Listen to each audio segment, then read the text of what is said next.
before you can embrace the idea of wellness, you really have to acknowledge the illness part.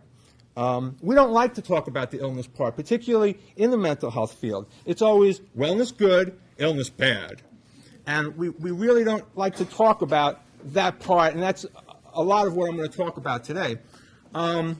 You know, I've seen some of the vendors who you have here. I'm sure they're thrilled with this whole topic that wellness sucks.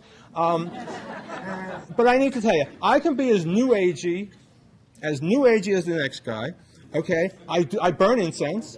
All right, and I was burning incense before it was aromatherapy. Okay, I was burning it to cover the smell of the marijuana therapy. All right. Most of you have seen the yin-yang symbol, you know, the thing like this, and it's got the dots, and it's cool, and it goes on a lot of surfboards. It's a real surfer thing. But what does it mean? Okay, have you ever thought about what the yin-yang symbol means? What it means is you don't get any yang without some yin. Okay? You don't get heaven without earth. All right? You don't get light without dark. And you're not going to get wellness, which is a yang thing, without some illness, which is going to be the yin thing. And have you ever seen, they have this symbol at NAMI, this little swirly head guy with the rays coming out. And I always thought, like, you know, how different is this from this? You know, why is that supposed to be? This is the organization that's supposed to be, you know, fighting stigma, and then they have like this little swirly head man. I like the little eggs that they used to have on the Prozac commercial. Remember those? The little unhappy egg thing. I thought that really represented me much better. They also have this slogan. You see it on bumper stickers occasionally. Mental illness is brain disease. And I always thought, oh, that sounds much better. I'm really, yeah, that takes care of the stigma right there. I don't have a mental illness. I have a brain disease. I've ended up, you know, just having a whole spectrum of symptoms. I've known horrible mood swings, crushing depression, consuming anxiety, and acute paranoid delusions.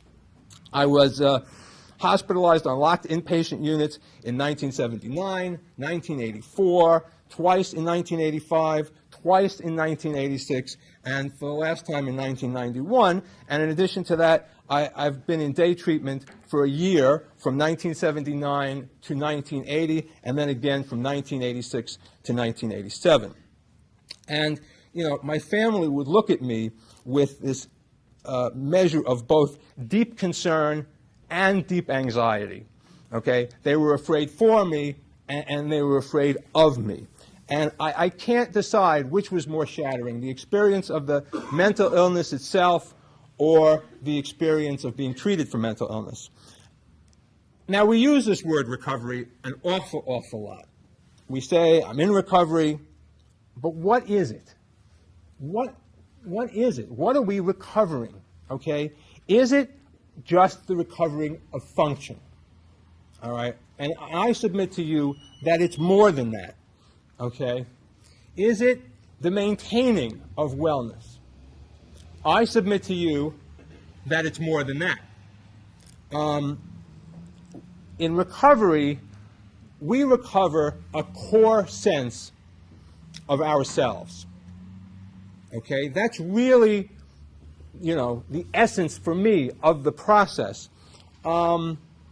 And I don't know that I ever really had a complete sense of self. Maybe when I was a kid, before my father died, when I was very, very young, I may have had some core sense of self. But whatever it wasn't positive. It was geeky. It was an outcast. It was a fat kid. It was a Four Eyes. It was certainly not a positive sense of self. And then, you know, as you layer more and more things on top of that, addict, and then mentally ill, and then mental patient on locked unit, and then mental patient on locked unit in restraints, which I have been through most types, okay? 4 points, bed nets, camisoles, all right? I have been in all of these things, and, you know, I've lived long enough to see the federal government have a mandate to stop using restraints. We now understand that restraints are a negative thing, not only for the person in restraints, but by the way, but for the people who jump you in the middle of the night. They have fewer injuries if they stop doing that. So we need to think about them. We need to think about those guys. And I actually had the pleasure of meeting someone who was running a forensic institute, that is, people who were both mentally ill and had committed some crime, and he said, oh, we never use restraints. And it's like, you know, that was unbelievable to me, because they didn't use restraints on me because I was committing a crime or I had a criminal past. They would, you know, they were using restraints on me because I had lipped off and spoken loud the way I'm speaking now, and I had just spooked some of the staff. But the fact of the matter is, you never get away from the experience of having had that happen to you. You never quite get away from the experience of having been jumped in the middle of the night and tied down. It just stays with you, okay? I see people nodding. And whether or not that was your experience, or you've been assaulted or brutalized by family members or by strangers, you all know, you know, those of you who have been through it, you know what I'm talking about. So when I'm talking about recovery, I'm talking about the restoration of a sense of self in which I can stand here and tell you about these things and have them integrated into a narrative of my life where they at least make sense for me, or at least it's like it's just another chapter of the story. Okay? I think that's the best way to put it. There was a time when my having been on a locked unit and in restraints, that was the whole story. That was the end of the story. First, I was a screwed up fat kid, and then I was mentally ill, and then I was in restraints. And I really couldn't see past that at all. And one of the things that recovery has helped me do, and one of the things that I've recovered, is now I have a narrative that says, well, that happened, and that happened, and that happened, but this happened, and this happened, and this happened, and that's just my life. That's just something that happened to me. And I'll tell you something. I wouldn't trade my bad experiences for some of the experiences I know you guys have had. All right? I don't blame myself for it. I can't hate them for it anymore. It's just something that happened. It's something I can make some use out of.